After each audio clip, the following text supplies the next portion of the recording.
आज मैं आपके सामने साइंस का 9th क्लास का टॉपिक है atomic mass of an element. ठीक है, एलिमेंट जो होता है उसके अंदर कैसे बना होता है, छोटे छोटे टीनी पार्टिकल्स से, जिनको हम एटम कहते हैं। ठीक है, उनसे बना होता है। ठीक है, अच्छा, जो फॉर्म होती है एलिमेंट की, दो फॉर्म होती है।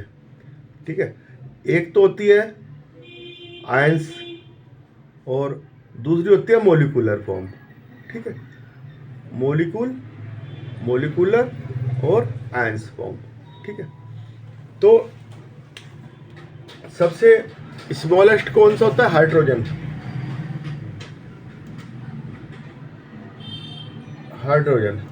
है ना, इसका 1.673 इंटू 10⁻20⁻24 ग्राम मास होता है इसका। तो ये बहुत कम मास है, इसको नेग्लिजिबल मास कहते हैं। ठीक है, मतलब कि ये बहुत छोटा है, तो इसको हम यूज नहीं करते। हम यूज कैसे करते हैं?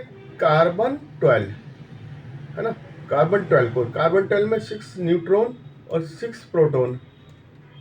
इलेक्ट्रॉन का तो कोई वेट होता नहीं, 6 न्यूट्रॉन 6 प्रोटॉन होते हैं। तो इसका मास नंबर क्या हुआ? 12 हुआ। ठीक है, तो इसको हम AMU और अब U से भी करते हैं, है ना, रिप्रेजेंट AMU से करते हैं, एटॉमिक मास यूनिट और यूनिट। अब यूनिट खाली यूनिट कहते हैं। तो atomic mass unit is equal to 1/12 of the mass of carbon 12 atom. Carbon 12 atom के 1/12 जो होता है उसको हम एटॉमिक मास यूनिट कहते हैं। ठीक है, इसको AMU से भी रिप्रेजेंट करते हैं। तो कार्बन लिया हमने, कार्बन बड़ा होता है। ठीक है, इसका जो कंपैरिजन हम दूसरे सब एलिमेंट से कर सकते हैं। ठीक है, तो atomic mass of all elements are determined by compare, किससे कंपेयर करना है? कार्बन से। ठीक है, कार्बन 12 से एटॉमिक मास ऑफ एलिमेंट, तो क्या हुआ? रिलेटिव किससे करते हैं? कार्बन 12 से, है ना। किसी भी उसका एटॉमिक मास यूनिट लेंगे, मान लो कि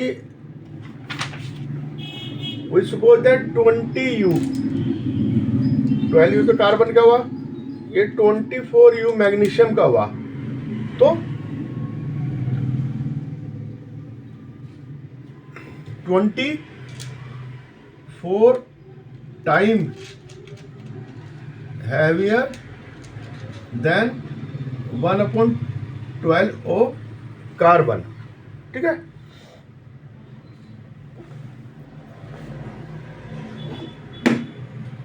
ट्वेंटी 24 टाइम हैवियर होगा इसका मतलब। ठीक है, और 1 एटॉमिक मास यूनिट लगभग कितना होता है? 1.6605 इंटू 10⁻24 ग्राम, इतना आता है। ठीक है, क्योंकि आप ये देखिए कार्बन 12, जो कार्बन 12 है ना, इसका वेट 1.9926 इंटू 10⁻23 ग्राम होता है, और कार्बन 12 है, 12 इसके अंदर है, तो 12 से डिवाइड कर देंगे हम 1.9926 इंटू 10⁻23 अपॉन 12, तो ये आ जाएगा। ठीक है, इससे एटॉमिक मास यूनिट हम निकाल सकते हैं। ठीक है, हाइड्रोजन की एटॉमिक मास होती 1 होगी, है ना, कार्बन की 12 यूनिट है, नाइट्रोजन की 14 है। ठीक है, ऑक्सीजन 16, ये तुम्हें याद करनी पड़ेगी, ये याद रखनी चीज़ है। सोडियम 23, इस तरह से होगी। ठीक है, क्लोरीन 35.5। ठीक है, 35.5 क्यों आया? तो उसमें जो है कार्बन 35 भी होता है, कार्बन 37 भी होता है, दोनों का वो करेंगे हम तो ये आएगा 35.5। ठीक है, ओके। क्लोरीन में दो तरह के होते हैं।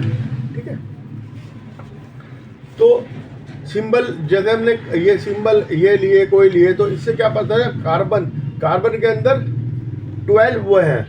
ठीक है, 12 ग्राम ऑफ रिप्रेजेंटेड करती है कार्बन को। ठीक है, खाली सी लिखेंगे तो रिप्रेजेंट करती है ना, सी से कार्बन का सिंबल है। ठीक है, ये सिंबल जो है, ये सिंबल है ना, जैसे सिंबल है HCNO NaCl, ये सब रिप्रेजेंट करते हैं और उसमें बताते हैं उनका वेट कितना है ना, एलिमेंट का वेट कितना है। और रिप्रेजेंट क्या करती है 6.022 इंटू 10⁻23, इतने इसके अंदर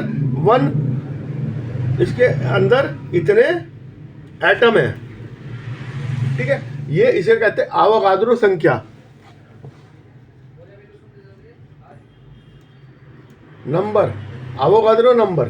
ठीक है, इतने कार्बन 12 में इतने आपके एटम होंगे। ठीक है, मोलिक्यूल होगा तो इतने मोलिक्यूल होंगे। ठीक है, तो ये है। अब सब उससे बने होते हैं। हम ये देखिए कि जैसे आयोडीन है ना, उसका बड़ा क्रिस्टल होता है तो कई सारे मोलिक्यूल मिल जाते हैं। मोलिक्यूल फॉर्म में होगा या आयनिक फॉर्म में होगा। NaCl, हम नेकेड आई से NaCl को देख सकते हैं, लेकिन वो क्या है, उसके जो पार्टिकल छोटे छोटे हैं उसके अंदर मोलिक्यूल्स हैं, तो मोलिक्यूल से बना होता है वो। ठीक है, तो हम उसको देख सकते हैं। मोलिक्यूल को तो देखना तो हमारा बस का नहीं है, लेकिन वो जब उसकी कॉम्पैक्ट फॉर्म होती है तो हम उसको नेकेड आई से भी देख सकते हैं। ठीक है, और ये कार्बन 12 में इतने आवोगाद्रो संख्या, सब में से ये जो नंबर है आवोगाद्रो नंबर, ये जो है किसी चीज का भी मतलब एक एटॉमिक मास यूनिट लेंगे तो उसके अंदर इतने ही एटम होंगे। एटॉमिक मास यूनिट मॉलिक्यूल लेंगे तो इतने ही मॉलिक्यूल होंगे। एटॉमिक मास यूनिट आयन लेंगे तो उसमें इतने ही 6.022 इंटू 10⁻, है ना, 23 इतने क्या होंगे, आयंस होंगे। ठीक है, इस तरह अलग अलग इसमें डिपेंड करता है। ठीक है, बस ये देखना हमने कि कार्बन 12 के 1/12 के कंपैरिजन में कोई कितना हैवी है उससे, कोई कितना लाइट है। ठीक है, हाइड्रोजन को नहीं हम लेते, हाइड्रोजन पहला आइटम है तब भी नहीं लेते, क्योंकि उसके अंदर है ना न्यूट्रॉन नहीं है, प्रोटॉन है। ठीक है, तो जिसमें न्यूट्रॉन प्रोटॉन होगा हमने ले लिए, कार्बन 12 ले लिया। इसका एटॉमिक मास यूनिट कितना है, 12 होता है ना, 12 एटॉमिक मास यूनिट। तो उसमें देखते हैं हम कि कोई कितना हैवियर है या कितना लाइट है ना। कार्बन अब हाइड्रोजन का 1 यूनिट कैसा है, क्योंकि 1/12 इंटू कार्बन 12, तो 12 से 12 साफ तो 1 एटॉमिक मास यूनिट आ गया। तो इस तरह से हम सबके एटॉमिक मास यूनिट निकाल सकते हैं। ठीक है, आज के लिए इतना ही, है ना। इस पर ध्यान देना और कमेंट बॉक्स में आके मेरे से जो आपको पूछना पूछ लेना। ओके।